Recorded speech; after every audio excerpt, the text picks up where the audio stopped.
guys, ayan na ang ating homemade chicken sandwich spread. So, ayan guys. So, gawa tayong sandwich. Lagyan natin ng lettuce. And then slice cheese. Ayan. And then lagyan natin ng chicken sandwich, chicken spread. Yummy. And then another cheese, some pandesal. Yan, lagyan siya ng pandesal. Yummy. Hi guys! Welcome back to my humble kitchen. So, back to kitchen na naman tayo. Tapos na tayo sa mga parties. Dito ulit tayo sa kusina. So today, ang gagawin ko ay chicken sandwich spread. Yes! Ang sarap niya. Parang siyang lady's choice. Mayonnaise. So, konti na ingredients niya and it's very easy to make and it's a very yummy spread for pandesal or toast. So, I'm gonna show you the ingredients. Ayan, I have 2 chicken thighs, but it's up to you. Kung gusto niyo ng maraming chicken, tansyahin niyo na lang. And I have this mayonnaise. And meron akong pickles. Yan. Ito na, salt and pepper and onion lang ang kailangan natin. So, kailangan natin magpakulo syempre ng chicken. So, ayan guys, pakuluan muna natin ang chicken. So guys, ayan na siya. Panalamig na natin siya. So, mag-ano lang tayo. Shredded. Ganyan.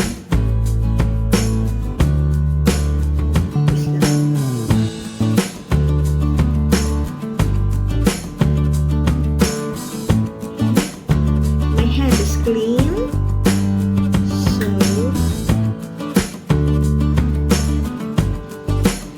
So ayan siya guys. Then maghiwa tayo ng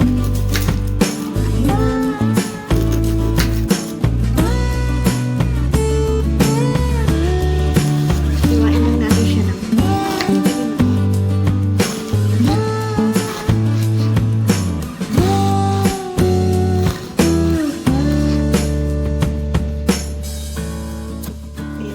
kailangan mag-tiro siya.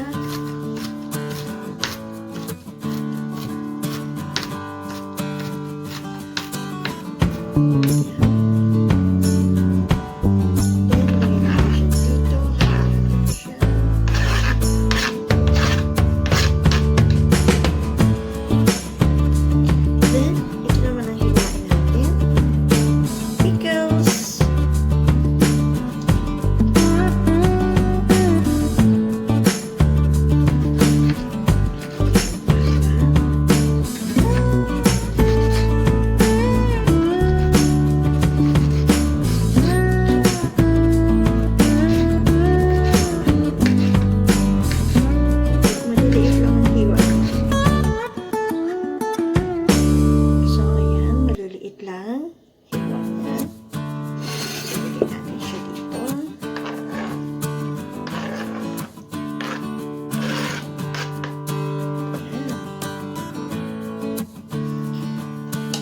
Then, lagyan natin siya ng mayonnaise.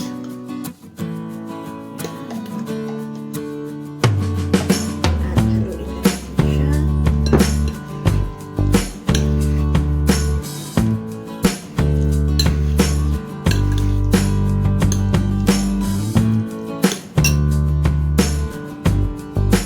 Lagyan natin ng salt. Lagyan nila para hindi siya masyadong maalat. Pepper.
guys, ito na po ang ating chicken sandwich spread. Ang sarap niya. So, tikman natin ang pandesal.